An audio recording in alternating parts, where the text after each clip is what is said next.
Okay, we're 1 minute past the hour. I think we will begin. Welcome everyone, attendees, to this webinar. My name's Chris Bayliss. I'm the Director of Standards with the Aluminium Stewardship Initiative, and I'm the facilitator of this webinar today, and I'll be controlling the questions. So ask questions and I'll be the one who chooses the very best.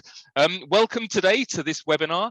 It's a webinar with the ACT initiative, on developing and pilot testing a methodology for the aluminum sector. It's really timely that we're having this webinar at the moment. We're in the middle of a standards revision process, one of the principles within which our performance standard is on greenhouse gases, and looking for frameworks for corporate action to meeting Paris goals and climate related goals is a key part of the update to that. To the performance standard and the guidance that's behind it. So it's really timely we're having this discussion today, and I'm really delighted to welcome from the ACT initiative Marlene Dresch and Dua Zera, who will be presenting today. They'll do a 30-minute presentation on how we got to this point in terms of the aluminum sector methodology, and ASI is really pleased to be part of the technical working group that's had contributions to that process. So 30 minutes on that, but also on the role for you, our attendees and participants, on how you can help make this method even better through road testing and piloting. So that's a key part of today, understanding the process up to now, but also the next steps and how you can help. Interactive session, we want lots of questions, so please feel free to use that Q&A box. About 30 minutes or so presentation, and then we'll open the floor to questions from you as well. We are recording this, and I believe that we'll be sharing that recording after the webinar. And also, I think Marlene, Dua, you're happy for the slides to be shared with participants as a PDF afterwards as well. So that's great. So I'm going to shut up now. You won't hear from me for a little bit. And I'm delighted to welcome Marlene and Dua to present on the ACT initiatives assessing low carbon transition for the aluminum sector. Please, Marlene, Dua. Thank you very much, Chris. Hello, everyone, and thanks to ASI for hosting us today. We're very excited to be presenting to you. Just to do a quick introduction of myself, I am Dua Zera, a technical officer at CDP, working on methodology development on high impact sectors, including aluminium. I'll hand over to Marlene. Hello everyone, I'm Marlene Dresch. I'm working at ADEME, which is a French agency for ecological transition, and I work for the ACT initiative as methodology developer. Great, thanks Marlene. So just a brief agenda for today. We'll start with an introduction to the Assessing Low Carbon Transition Initiative and the ambition behind it. And then we'll dive deeper into the key elements of the aluminium methodology and the draft that we've developed so far with our multi-stakeholder technical working group. We'll then go into details about the road test and how you can get involved in pilot testing the aluminium methodology, and more details about the timeline and commitments and the main outputs that come as a result. And then we'll do a quick recap and give you details on how you can further engage with us and participate. So, an introduction to ACT. So ACT stands for Assessing Low Carbon Transition, and it's a joint voluntary initiative set up by CDP and ADEME, just following the Paris Agreement, and it's co-funded by Climate Kick. The main objective of ACT is to have accountability frameworks with sector-specific methodologies to assess how well companies are aligned with the Paris Agreement goals of keeping global warming to well below 2 degrees. So the methodologies act as a qualitative and quantitative assessment covering all aspects of the climate strategy of companies, and using sector-specific indicators provide the company with a holistic ACT rating and assessment of their climate strategy and how to further align with the Paris Agreement goals. So if I was to place ACT within the initiatives that already exist, we can use the analogy of a marathon. So if we say that the Paris mitigation goal is a marathon, the TCFD framework could look at an individual considering the advantages and disadvantages of running the marathon alongside how much commitment and the risks involved in participating. Then CDP disclosure will cover an individual sharing their current track record and performance in running. Science-based targets will be the same as an individual setting a goal to complete the marathon in a certain amount of time. And then ACT determines whether your training program in the lead up to the marathon is enough to help you achieve your goal and reach the end of the marathon and complete it in a suitable time. So it really provides that accountability mechanism to meet your targets and align with the Paris Agreement goals. As an overview of the sectors that we've produced methodologies for. So since 2015, we've covered multiple high impact sectors, including electric utilities, transport. We just had a benchmark launch for the oil and gas methodology with the World Benchmarking Alliance, assessing 100 oil and gas companies. And we're currently pilot testing the iron and steel and agri-food and agriculture methodologies with voluntary companies. And since February 2021, we have 4 methodologies under development, and this includes glass, chemicals, pulp and paper, and of course, aluminium. So each methodology allows us to dive deeper into sector-specific challenges and sector-specific assessments of a company for the low carbon transition. So the ACT rating I mentioned earlier, that comes out as a result of an assessment of a company using an ACT methodology. The ACT rating is a 3-part score. So firstly, we have a numerical performance score, and this is built using assessing company strategy against specific KPIs in 9 modules, which you see listed on the left. And this is what we primarily developed with the technical working groups as part of our methodology development since February. The second is a letter grade narrative score, and this takes a step back from the KPIs and looks at the environment in which a company is operating in, the risks of the company is exposed to as a result of the low carbon transition, the legacy and the consistency that the company has in the sector space that it occupies. And then the third score is the trend score, which assesses essentially if the ACT assessment were to be carried out in a couple of years in the future, how do we see this company's performance change? Do we see company performance, it's a plus, equals, and minus score. So do we see the company's performance worsen, stay the same, or become further aligned with the Paris Agreement goals? So these 3 dimensions help us to gain a holistic approach and look at not just the company's actions individually, but the sector as a whole, and then cast a look into the future.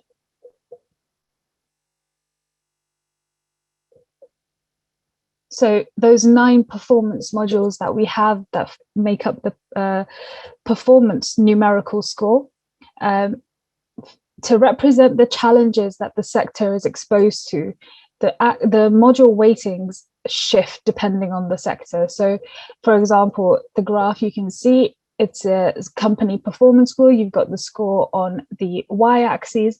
The width of each bar is essentially telling you the weighting that module holds for that sector. So in this example, module 4, the sold product performance, will have the highest weighting, and then module 6, supplier engagement, holds the lowest weighting for this sector.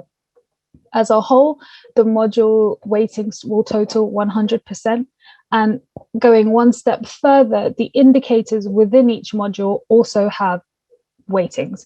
So these will also be shifted depending on activity of the sector, and also activity along the value chain. So you find some indicators may be more relevant to upstream or downstream companies than others.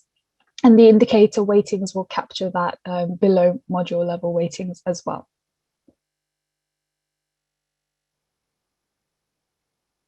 So that was a quick whistle-stop tour of the ACT initiative. I'm just going to hand over to Marlene to dive a bit deeper into the aluminium methodology specifically, and then come back to you for the road test section. Over to you, Marlene. Thank you, Dua. So let's have an insight on the ACT methodology for aluminium. So first of all, we did not develop alone this methodology for the aluminium sector. We had the help of a technical working group gathering different stakeholders of the aluminium sectors. So companies in all the value chain of aluminiums, but also business unions and technical institutes, investors and NGOs. And we had the great pleasure to have ASI with us in this technical working group. So what I will be presented is a draft of the methodology, because we have the last meeting of the technical working group tomorrow. So we'll be discussing further improvement after the public consultation of the methodology. So during the technical working group meetings and the methodology development, we discuss key consideration. So first of all, how do we assess different companies along the value chain? Because the value chain of aluminium is a wide one, from aluminium smelters to semis producer, and the issues at stake are really different. So we need to take this into account. Then we were considering which low carbon pathway can we use as a benchmark for quantitative indicators. Then we discuss how we can assess the contribution of smelters specifically to low carbon power generation and the flexibility of the grid, because there are huge electricity consumers. Then, of course, we talk about circular economy and the use of scrap to produce aluminium. And last but not least, we talk about the low carbon business model for the aluminium sector. What is the scope of the actors for this methodology? So the scope means the companies that can be assessed using the ACT aluminium methodology. As you can see, the companies in the scope are in green. So mainly all companies having activities in the aluminium sector can be assessed using the ACT methodology. So from alumina refining to aluminium casting and semis production, whether the company is integrated or not. So the only companies that cannot be assessed are pure player bauxite miners, anode producers, and the manufacturers of finished product out of aluminium. So there is really room for all companies of the aluminium sector.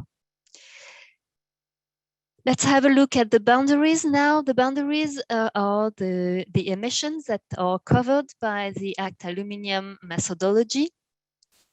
So the GHG emission covered by ACT excluded, will start by the exclusion, the manufacture of semi-finished and finished aluminium products, and the scrap collection and sorting, whether scrap is pre or post-consumer scrap. All the other GHG emission of the sector may be covered by the methodology. And for a specific company, we take into account the direct GHG emission, so the scope 1, including non-CO2 emission. I'm thinking of PFCs, for example.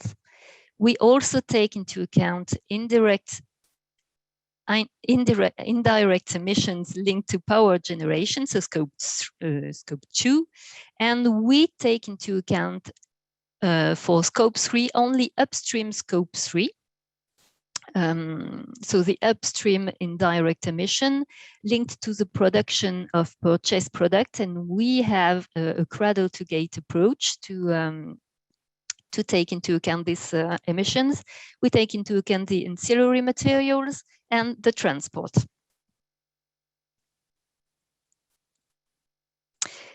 And for some quantitative indicator, as I already said, we need a benchmark, that is a pathway for the emissions of the sector until 2050 to assess the company against this benchmark.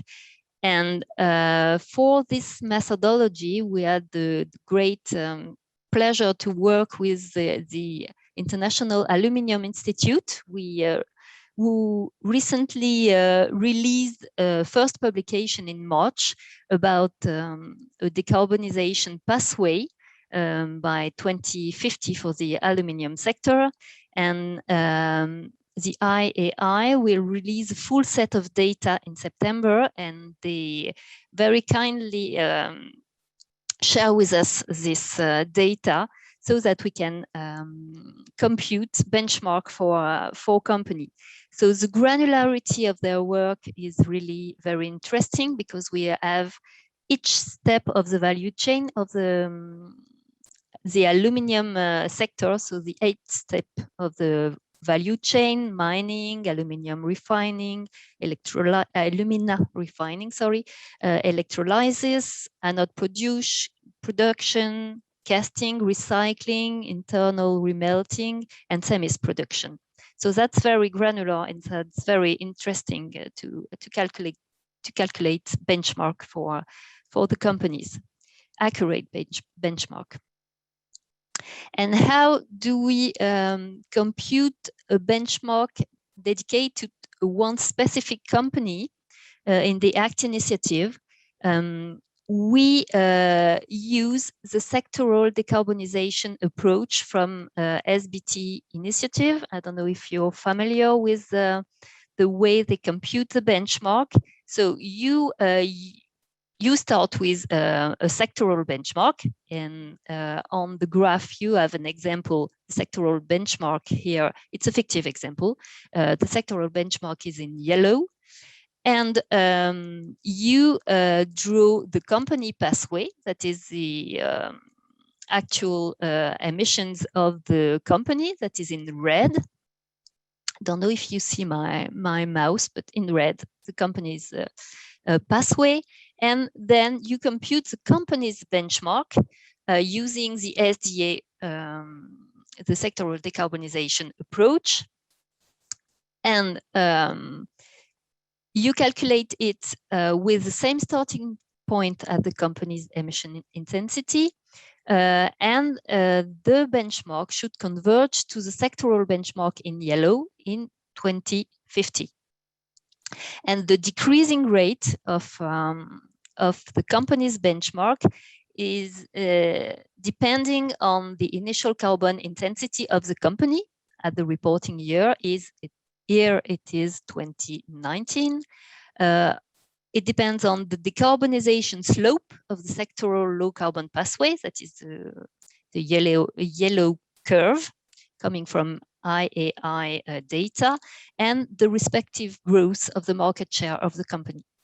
That is the way we compute the benchmark for a specific company. And if we go deeper in the performance module overview of the ACT aluminium methodology, we have 4 quantitative module, as Dua already explained. And for the target module, we are looking at the targets set by the company and see if they are aligned with the company's benchmark that we computed using the IAI data. We also have a look on the time horizon of the target. Is the target far enough, and is there some intermediate target to show the way to the company?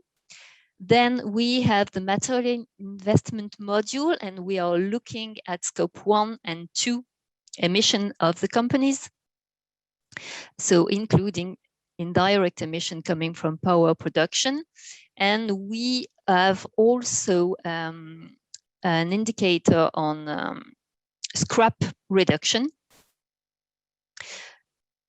and an indicator on locked-in emission, that is the emission that are locked in when looking at the current portfolio of plants of the company. Then we have the intangible investment module, and we are looking at the investment in R&D and low carbon technology of the companies. The sold product performance module is looking at scope 3 emissions, so only, as I said, upstream scope 3 emission. And we are assessing companies on the global, the general performance, carbon performance of the products that the company is selling. So that is quantitative indicator, and the benchmark is used in the targets module, in the material investment module, because we are looking at the emission intensity pathway of the company, and in the sold product performance module as well. And now we have 5 qualitative modules. The first is about management, and it's very aligned with TCFD recommendation, and we are looking at how companies is managing is low carbon transition. Is there any incentive to transition to a low carbon economy for the employees? Is there any low carbon transition plan or a scenario testing or something like that? Then we are looking at how the companies engage with its supply chain, the suppliers, but also its clients, because we want the whole value chain to transition to the low carbon economy. So we need to see how the company engage with clients and suppliers, how the company engage with policy at country levels or more globally, and how the company engage with trade association. And in this module, policy engagement, we have something very specific for aluminium. It's the engagement with local and national authorities about, on the one hand, scrap sorting and collection, and there on the other hand, the development of renewable energy, renewable power generation facilities. And last but not least is the business model, how the company is developing viable low carbon business model, because we want the companies to be viable in the low carbon economy. That was a quick overview of the aluminium, the ACT aluminium methodologies. Oh, sorry. Last but not least, about the module weighting. As Du has said, the issues are different from one company to another, depending on the place in the value chain. So we need to have different weightings on the module and the indicators to show these differences. So the modules that are weighted the same for all companies are targets, material investment, policy engagement, and business model. For target, policy engagement, and business model, this weighting are fixed by the ACT framework, and we have 10% on material investment because the aluminium sector must work on R&D. Then we have 2 modules that are working together for the weightings, that is material investment and sold product performance. This is a dynamic weighting depending on which step of the value chain the company operates. So for module 2 and module 4, the weighting on module 2 is higher when the company is present at high emittive steps of the value chain, that is alumina refining and smelting. And the weighting will be low on module 4, and the other way around when we have downstream companies, high weighting on module 4 and low weighting on module 2. And it's the same for supplier and client engagement modules, the weighting in yellow. The weighting on supplier engagement is higher when the company is downstream. So that's it for the ACT Aluminium methodology. So go back to you, Dua, for the presentation of the road test. Thanks, Marlene. So yes, that was a quick overview of the ACT Aluminium methodology. And now that we have a draft, a working draft, we'll now take the methodology from theory to application. And this is where aluminium companies are key. So we have the draft of the aluminium methodology, and we want to take it from theory to application and test it out with real company from aluminium, with real data from aluminium companies along the value chain.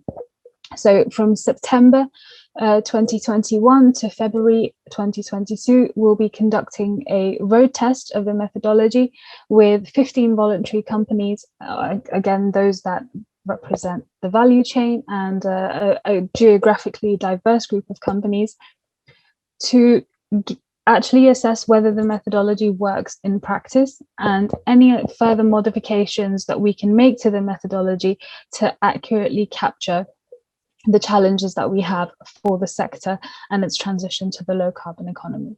So this is the next step, and this is where aluminium companies like yourself can get involved.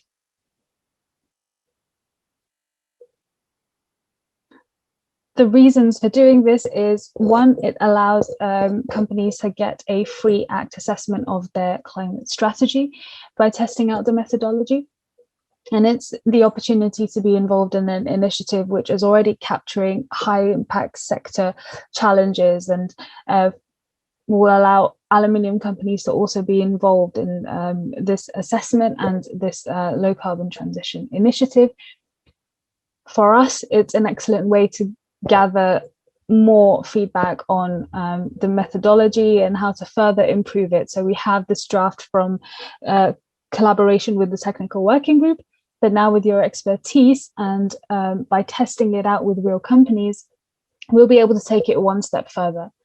And it's also an opportunity for companies to showcase to their partners and their investors efforts that they've made to reduce their GHG emissions and assess their climate strategy using a different framework. In terms of the schedule, so we have from September of this year to February of next year. There's 5 key steps in the process. So first, you'll have a kickoff meeting with an ACT trained analyst, and the analyst will talk you through the process. The second step is the data collection. So we've circled this because it's probably the most resource intensive step for the company. So we're gathering the relevant data points that you would need for your ACT assessment, after which the analyst will take over for the rest of the process and conduct your assessment through November and December, and early of next year you'll get tailored feedback and your ACT rating, so that 3-part score for your company, and suggestions on how you can be more low carbon transition aligned. And then in February, the technical working group, as well as the voluntary companies that took part in the road test, will gather for a final technical working group meeting to discuss the lessons that have been learned as a result of the road test and what further modifications are being made before the methodology is published next year. In between, the ACT team takes a flexible approach. So you as you see fit, you can collaborate with the analyst, and any clarifications or concerns that arise, that's between you and the analyst. There is no set process, and we leave that for the company representatives to decide. But the most crucial step within the process is probably the data collection, and then the analyst will guide you through the rest of the road test phases. So as an example of companies that have participated with us in the past, in 2020, we road tested our transport, oil and gas and cement sector methodologies. And we were really lucky to have representation from not just Europe, but South Asia and Southeast Asia, as well as several companies across the value chain. So we have some oil majors in there, and we have some different modes of transport being represented for the transport sector. And yeah, we want to carry on this trend of geographically diverse groups and value chain representation with the aluminium methodology as well. So just some examples of feedback that we've got from companies from road tests in the past. Some have said the value chain still needs to be clarified. Do I fit strictly in midstream, or will I be considered downstream? Sometimes the rationale and the calculation of the indicators needs to be refined further. Others have said that, you know, the analysis was comprehensive and got us asking and answering tough questions about our climate strategy, and maybe insight that we haven't looked into our planning in the past. It's also a good tool to help us understand where we sit in the sector alongside other companies who are operating not just within the region, but globally. And sometimes if a company only operates in one part of the value chain, that's not an integrated company, then perhaps not all indicators are applicable to them. And that gave us feedback on how to refine the indicators further. So some people have also taken their ACT rating and chose to communicate that with their stakeholders and with their investors, like we presented before, to show this is where we are and this is how we're improving based on the ACT assessments that we took part in. So just some details about what comes out as a result of the road test and what we expect from companies taking part, as well as the commitments that the ACT team brings forward for the road test. If I start with outputs first, we have 3 key documents coming out as a result. So the first is the individual company feedback report. So each company is given their full score breakdown, tailored feedback on how they performed, and suggestions to become more low carbon aligned. The second is a full road test public report, and this is at the sector level. So you've got an average score of the aluminium sector, and then this score is made up of all 15 companies that are participating, but at the sector level, the company scores are not mentioned. So the score is aggregated, and companies, it's an anonymous score. So the tailored feedback is only given in the company feedback report.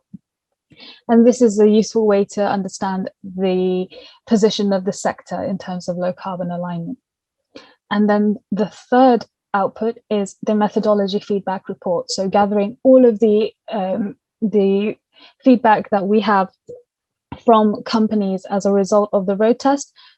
This information will be taken forward to improve the methodology further and refine it before final publication in 2022. So in the company feedback report, you might see a example like that on the graph on the right. So you've got the company score. I believe this might be an example from the transport sector. You've got the score again on the y-axis, and you've got the modules and the module weightings represented by the width of the bar. And this might be one of the first graphs that you see in your company feedback report. And then each module, the analyst will be able to give you, the breakdown of the score, why you received that score, and improve and suggestions on how to further improve it in the future. You'll have the 3 scores and what powers them, what drives them, and key bits of information on why you received each position in each 3-part score. And then the key is probably the trend score. You're not just looking at your analysis, but you're looking at the outlook to the future and recommendations for the future for low carbon transition alignment. The second output and the full road test public report may look something like this. So this is an example from the transport sector. 8C plus was the average score for the sector, and the performance scores for the companies sat between 4 and 12. And then you've got key results of quantitative and qualitative percentages of the 9 modules.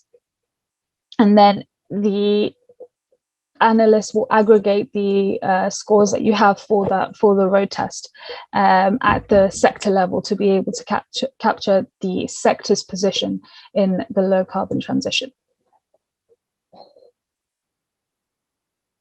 And the third is fairly simple. What works in the methodology? What doesn't? How can we refine it to make sure it captures the sector challenges accurately and is a useful tool for aluminium companies to use for assessment in the future, from now to 2050, as the Paris Agreement goals describe. In terms of guarantees from the ACT team and the analysts that you'll be working with, data confidentiality is perhaps the most important. Your data will remain confidential. Your individual ACT score will remain confidential, as it's only captured within the individual company feedback report that the analyst produces for you. There's an option to sign an NDA with ADEM and the consultants or the analyst who will be conducting the assessment to be able to share your individual company data. And the final sector road test report will only capture the aggregate anonymized scores. It won't go down into naming the companies or providing the company individual scores. That's just for the company feedback report. The analyst that you'll be working with will be fully trained in the ACT initiative and the sector methodology prior to the road test, so you have that assurance. And the ACT team, so myself, Marlene, and the consultants that have developed the methodology will remain at your disposal for questions and concerns throughout the road test. In terms of commitments from the companies that are participating, we ask that they select a project lead. They collect the data required in that data collection step for the ACT assessment. On average, the process has taken between 5 to 10 working days to dedicate to the road test across the 6 months. So we ask that time is well thought through and allocated for the road test. But as mentioned, the key is data collection, and then the analyst will be able to guide you through the rest of the process. We ask that they remain actively engaged from initiation to completion, because there might be questions that the analyst will come back to you to ask you for clarification. And if there's questions that arise as a result of digging into your data or running some calculations. And we also hope that you agree that CDP and ADEM, as founders of the ACT initiative, can communicate your participation about the road test. So your name, your logo, but only being able to share the aggregate and anonymized sector level score. Your individual company score is just for you. If you choose to publicize it, that's up to you. But yeah, CDP and ADEM can mention that you took part and helped us refine this methodology. That's something that we hope that we can do, as we've done for sectors in the past. Okay, so you're probably sick of hearing my voice, but I'll hand over to Marlene to do a quick recap of what we've discussed and details on how you can get involved. If you want to contribute to the ACT Aluminium methodology and have an ACT assessment, you can participate in the road test. As you understand, it will be from September 2021 to February 2022. It will be open to up to 15 companies. And if we have more than 15 companies, we will select a sample with an even distribution, and we will use some criteria. What we need is to have a very diverse sample. So we will seek for different size of the company, for geographic distribution of the company, and we need to have different activities, so alumina refining, electrolysis, but also semis production or recycling. All these activities are interesting, and we need them in the sample. So if you are interested, please go on our website. The link is on the slide, on the actinitiative.org, and submit the terms of reference and the application form that is within the terms of reference by the 27th of August 2021. And the application form is a really slight one, really easy to fill in. And if you have question, I guess it's now a time for question, and Dua and I remain at your disposal for a one-to-one call if you want to discuss further some particular points. So thank you, and back to you, Chris. Thanks very much, Dua. Thank you, Marlene. Actually, maybe you leave that. Actually, you can leave this slide up, but also I think the last slide is also of relevance as well. And just to note that Thad has put the TOR link in the chat. So if people want to go into that link today, you're welcome to do that, and we'll be sharing these documents afterwards. Thanks very much for excellent presentation. Really, you know, the fact that we've got all these questions coming in, and I'm going to sort through those in a minute, is testament to it's great stuff. It's getting people's interest and also interest not just in the methodology, but also in the road test itself. I think that's a key part of today, is to get that broad range of companies interested and involved. The questions that have come in, I see they fall into 3 parts, and so we'll take maybe 5 minutes or so on each section. One on the methodology, I'll probably leave that to last because that's pretty well defined, I think. Some questions on the road test itself, and then we have some questions on implementation of the method post-road test, I believe. So I'm going to kind of roll that into the road test bit as well, but I see them as distinct. On the road test side, the question that has come in is whether volunteering companies have already been defined, and I take the presentation to say, no, we're asking for people to get involved now. But I did note that you are looking for a sample of companies, and so maybe if people are applying, not everyone who applies to the road test is going to get in. So maybe you can talk a little bit about your sampling process and how you're going to pass those applications to get a good diverse range. Shall I take this on, Marlene? Sure. Okay. Please. Great, thanks for the question.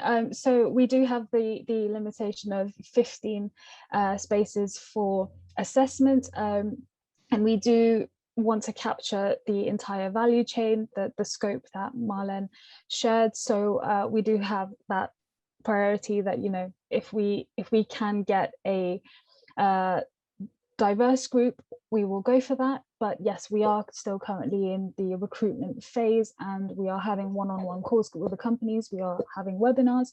So yeah, companies can feel free to pitch why they would like to get involved, where they sit in the sector, and yeah, we can have a conversation about that, and yeah, get with the company itself. So great, we're open to that.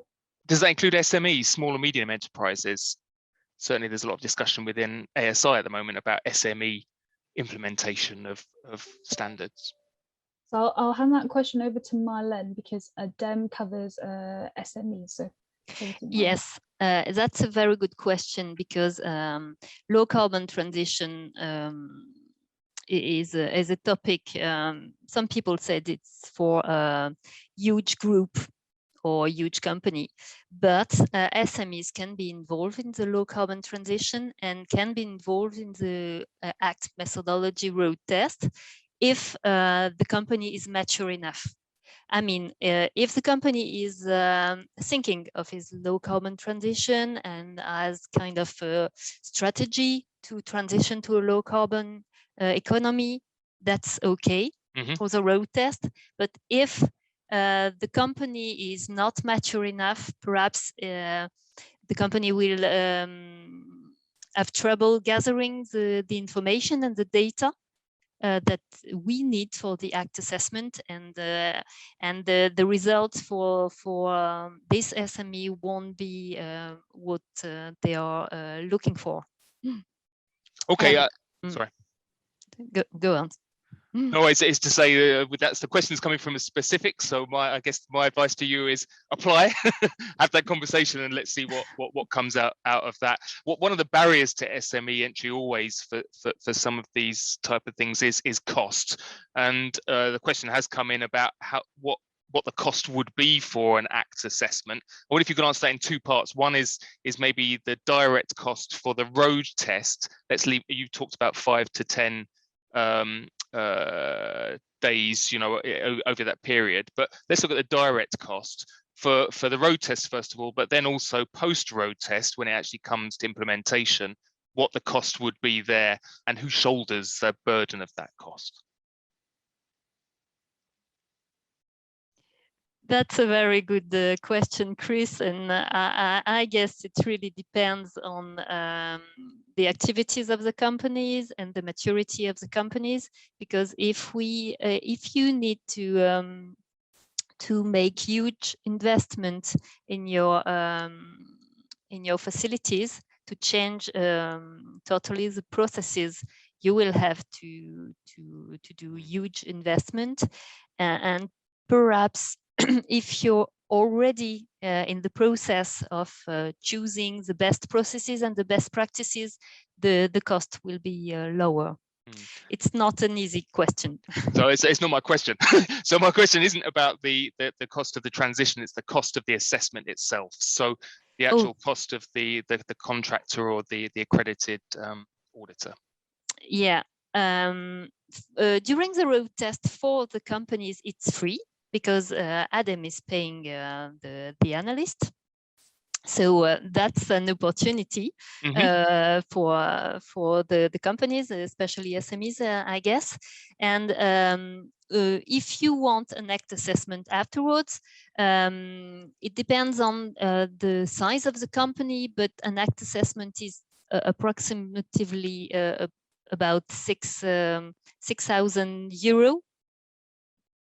For a company. Okay, thank you very much. That's a good number. I like numbers. So maybe we have another call this afternoon. So I think maybe that's great to reflect that in this afternoon's discussion with another group. And I hope that's answered the question of the questioner themselves as well. It raises another point, which is who does that ACT assessment? And I guess in this pilot stage that will be done internally with ACT specialists, but during implementation, is there room or is there consideration, or in the other sectors, have you looked at outside accredited organizations coming in, for instance, ASI accredited auditors doing ACT assessments, or is it all done internally within the ACT initiative? Well, within the road test, it's not done internally, because we have support of consultancies to develop the methodology and to road test the methodology. Okay. So the consultancies are iCare and Solinen. They will conduct the assessment during the road test, and for an ACT assessment that a company would want to have, ADEM and CDP has a training program for consultancies that wants to conduct ACT assessment. So if you want an ACT assessment, you need either to do it internally and to be trained to conduct an ACT assessment, either to choose a consultancy that has been trained to the ACT assessment. Okay, so that's great. Yeah, sorry. Sorry. These are awful over Zoom, right? So I take that to be a good answer to the question. Is want to know is the implementation of this extensible? And it sounds like it is. It's not limited by capacity within the ACT initiative. This is a method you want to set free. Just one point to add to that. For the purpose of the road test, the team of consultants that developed the methodology is the same team that will be working on the assessments. Right. In the past, for sectors, we've had different consultants come in, and the methodology is handed over to them and they conduct that assessment. But for aluminium, we're very lucky to be able to work with the same team. So they know the methodology like the back of their hand because they helped to develop it. And it's a big advantage for us. Great. Thank you. There's some other questions on the road, but which I'm going to flip over just because we've got maybe 5 or 6 minutes left, just to reflect back on the methodology. And there was a question, the earliest question that came in, understanding that the method is for corporate performance, but whether these type of assessments could be used to compare different materials, given that you have different sectoral methods. And I take implicit in that question is how do you avoid that? I'm putting words into the questioner's mouth, but maybe, could these be used for competing material assessments, and how do you make sure that that doesn't happen? Well, for sure, we do not want to compare materials. We are assessing companies and not material. So perhaps we can assess companies that is producing, for example, aluminium and steel. And we will use the aluminium methodology on the one hand and the steel methodology on the other end. And yes, we do, the purpose is not to compare materials at all. We want to compare companies within the same sector, and we want to help them transition to a low carbon economy. And some other stakeholders may use the ACT methodology to compare companies. That's why we have, for example, investors in the technical working group, because they are interesting to have a methodology to compare a company, but within the same sector. That opens up a broader question, I guess, which is how do you ensure that there is comparability between the sectoral methods? So indeed, someone may well want to compare a corporate steel versus, but with a corporate aluminum. How does ACT work to ensure that those methodologies are kind of comparable? I repeat, we don't want this comparison, but okay. Yeah, I want to be clear that for the sectoral methodology, we have the same framework for ACT with the module, the performance module, the performance score, the narrative score, and the trend score. That's a framework that is the same for all methodology. And for all methodology, we always choose the most the benchmark that is well below 2 degree benchmark, or even a 1.5 degree benchmark if possible. So that's the point that is very important in the methodology. We need to have a great ambition for the low carbon transition. Thank you. That leads on actually to another question, which is that you use the IAI's beyond 2 degrees scenario as the pathway for the aluminum sector. It's the best there is right now. ASI, of course, is committed to aligning its standards with a 1.5 degree slope, and we're expecting, as we go through our standard revision process, that a 1.5 degree slope is going to be forthcoming, and we hope that that can then be injected into, for instance, the sectoral decarbonisation approach under SBTI. How, given that this framework is built on the beyond 2 degree scenario, is there room to inject that 1.5 if it comes in? And given you have a very tight time frame, how might that happen? If we get a revised one in Q4, how might that be injected before February? Yeah, very good point. We are in the process of producing new sectoral methodology, but we are thinking of the process of revision of the methodology. And the first thing to change in the methodology will be the benchmark, because as you said, new benchmark are coming, 1.5 degree benchmark, and we need to take them into account in the methodology, the aluminium methodology, but also all the other sectoral methodology. Great, that's good. So that's kind of built in, because we can expect that to happen, and I think it's going to happen quickly when it does come. So so that's great to hear that we're kind of, you know, we're aligned and lined up. And what I'd like to do, you know, and I'm interested in others' thoughts on this as well, is to build in ACT and other methods into our guidance for specific criteria, right? So guidance is there to help companies to define pathways forward, and really what we're looking for is consistency in those benchmarks and those scenarios. So we all look forward to 1.5 coming, so that we can then all align with that. Why do companies do it? Well, one of those, like you mentioned it before, is that they're using that to communicate their performance. We at ASI have a quite kind of tight claims guide on what you can and can't do with ASI certification, whether it's performance standard or chain of custody. And I wonder if you could briefly talk about the controls you have in place, or maybe you don't have them in place, for people to be able to say something about their ACT assessment score. I think both in the road test, but also in final implementation as well. Or is it people are free to communicate what they want? For the moment, they are free because we have no guidance, but we are working on it. For the road test, what we suggest to the companies is to say that it was a road test, and always talk about the benchmarks that has been used, because as we said, they will change. So it's important to know which benchmark has been used during the assessment.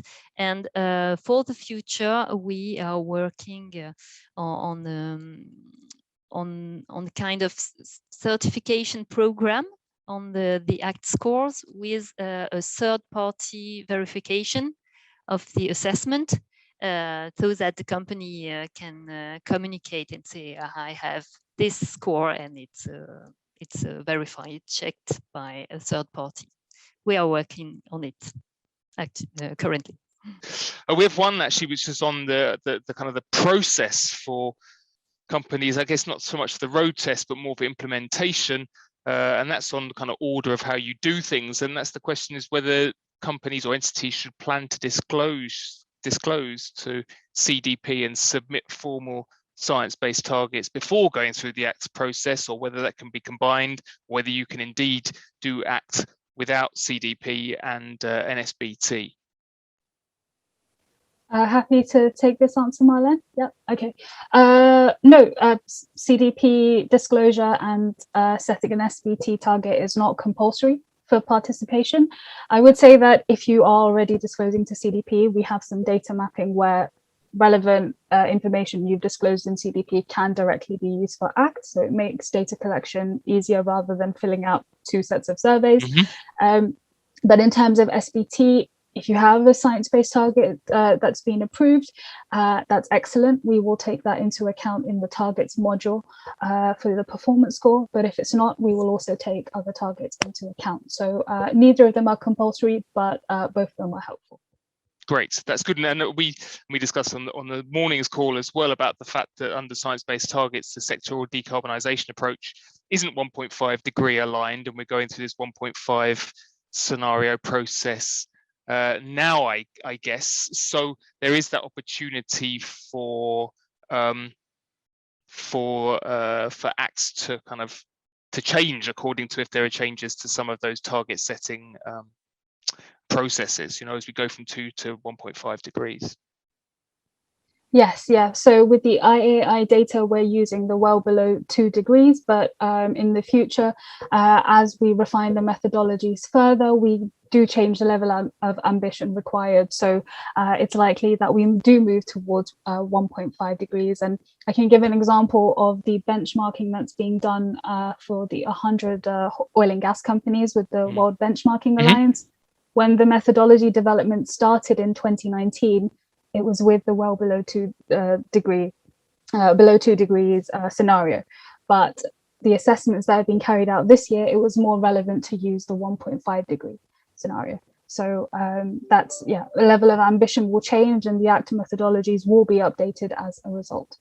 Okay, thank you. And how about the I wouldn't say misalignment, but the different scopes in terms of boundaries of, let's say, the III's one, which would say that, I guess, the end point is a semi-fabricated product and both recycled or primary inputs to that are part of the same flow. That's a bit different from how you define boundaries in ACT. It relates to the question that's come in about module 4 only applying to downstream carbon emissions, or whether that includes upstream emissions as well. As it's scoped on one of your slides, it looks like there are these kind of two streams. Is there the opportunity for module 4 to incorporate the upstream emissions as well, and include in those the scrap collection processes?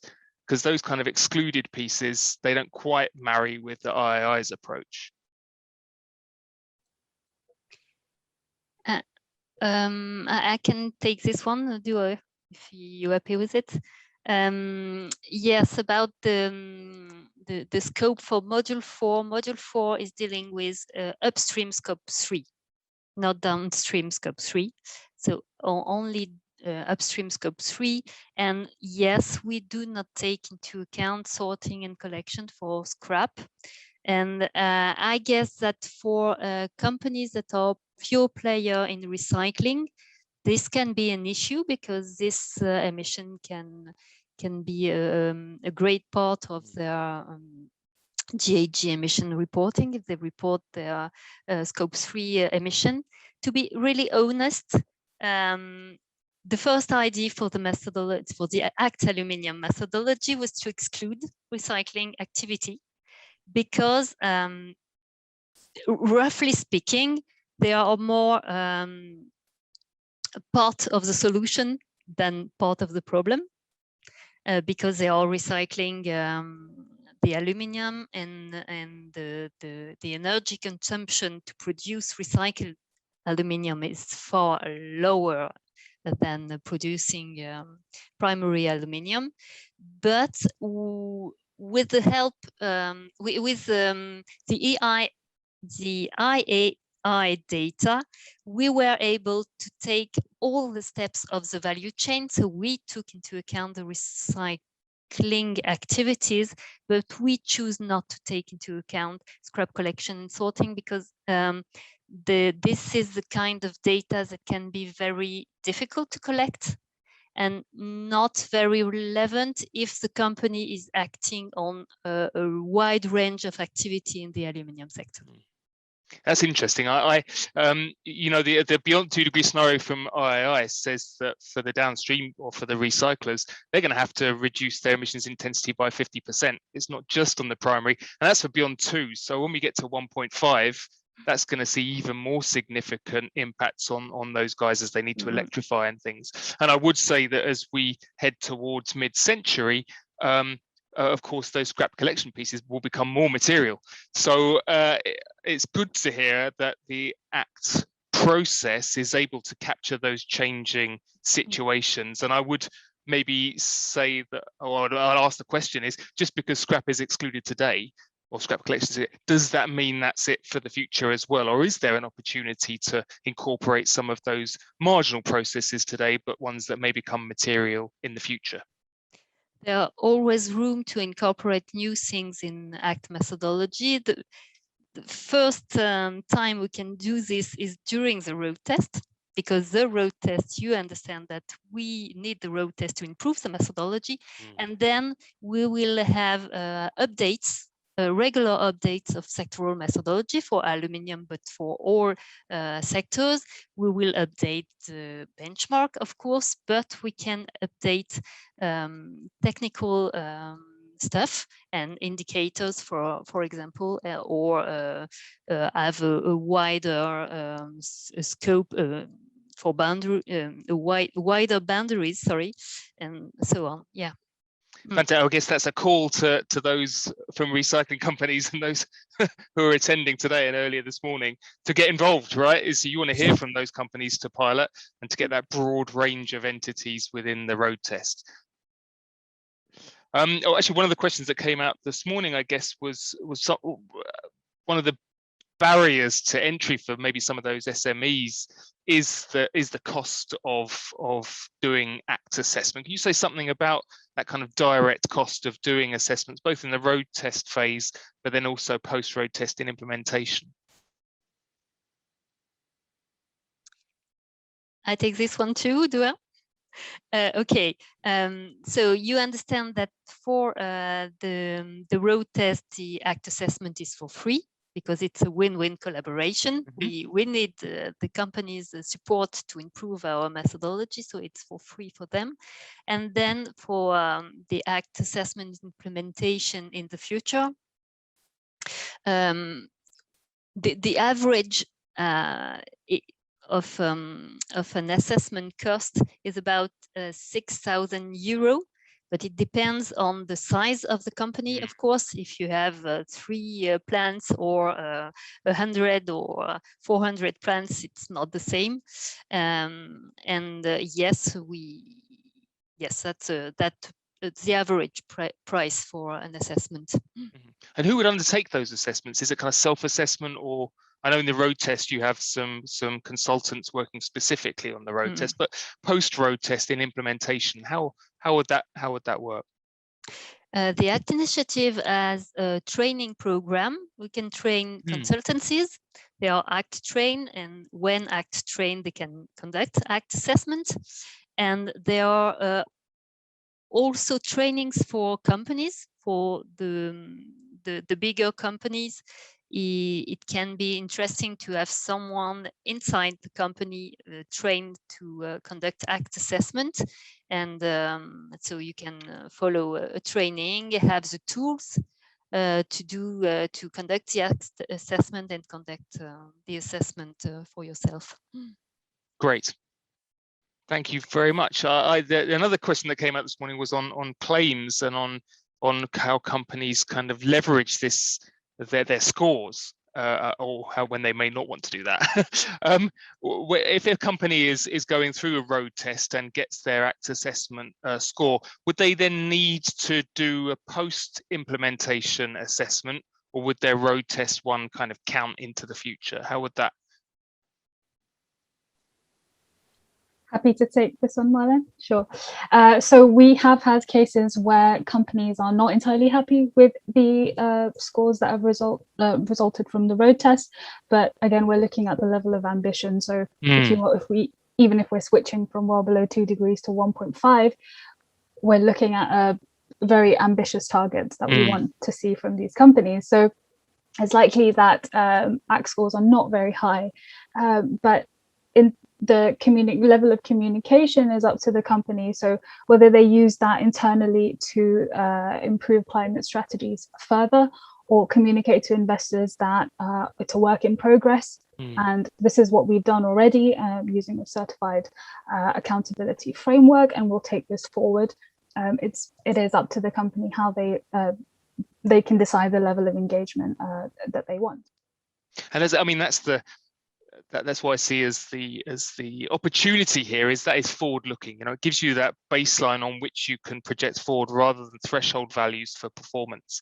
And that's certainly something we're trying to weave into revised guidance and even revised criteria underneath our performance standard. It's not just about your performance in terms of emissions in year 0.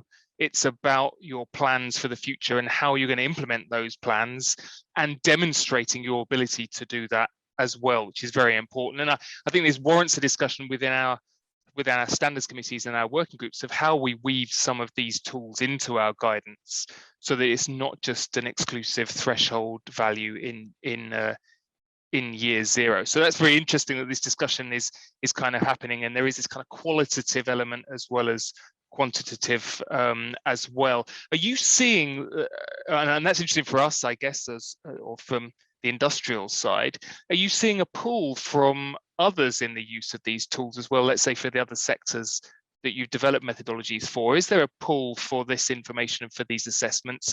And are they being kind of embedded in other systems, other processes that are out there? I don't know, from NGOs or governments even, or regulatory systems? Marlon, you happy to take this one? Okay. Well, we are at the beginning, even if it started in 2015, we are at the beginning of the methodology implementation, because we are still developing sectoral methodology.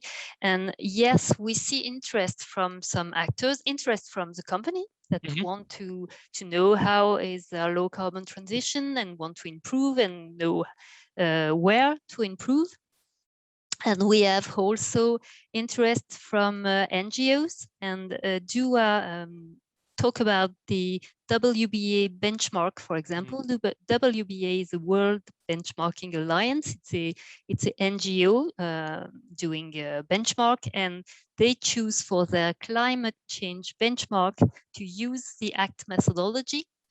And they already published a benchmark on the oil and gas company, and on electric utilities company. No, not oil and gas, it's just releasing now.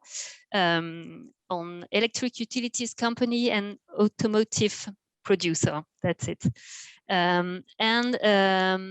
We have some members of the ACT team that are discussing with investors. Investors are really interested in the ACT initiative and in the ACT score, because for example, in Europe, there is the green taxonomy, and the green taxonomy will force the investor to say how many they invest in green activities, and so they want to have some methodology to assess their portfolio too. So yes, we see interest. Is there a dialogue going there, or is it a one-way flow? Because I see this, if you have to articulate your investment in your ACT assessment, that's not what the investor wants to see. They want to see a gap and the ability to invest in something and not the investment already there. So how do you capture that need for investment in the assessment, that kind of baseline that's going to require funding coming in order to attract investors' capital? Maybe a broad philosophical question. That's not an easy question. I see Dua smiling.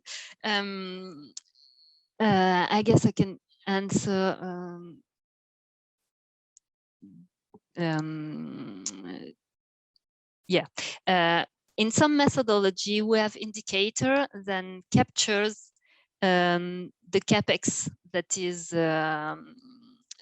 that the expenditure that the company is making at present and in the future for, let's say, green activities, and we compare it to a benchmark. So we have an indicator for some methodology, in particular for oil and gas methodology, but not in the aluminium methodology. And the second answer, if I understood correctly your question, is that the investor want to know how much the company needs to invest to be greener, if I can say this. And that's not really what we are capturing using the ACT assessment. We are capturing is if the company do efforts to transition to a low carbon economy, and if the company is on track to meet the Paris Agreement goal or not. But we are not capturing the capex needed for this company to transition. Okay, thank you. That's clear. We're going to need to know, but maybe not through this this assessment. But what we do want to know is whether this is an implementable methodology across the sector, which is quite diverse. There's lots of different sized companies in different bits of the world, and that indeed is what the pilot is all about. And so maybe as a final thought to all the attendees here and those who are watching this recording is Marlene, Dua, the ACT initiative team need your involvement, and in order to make a better methodology as well. So please do, using the link that was on screen and the one that's in the chat now, go and register under the TOR, very short form to fill in order to give Marlene a good a sample of industrial players to play with as well. And with that, just remains me to thank Marlene Dresch and Dua Zera for presenting today, both presentations, and these will be made available in PDF and recorded form as well. Any questions, feel free to get in touch with me or any of the ASI Secretariat, and I look forward to seeing all of you again very soon. Thank you, Marlene. Thank you, Dua.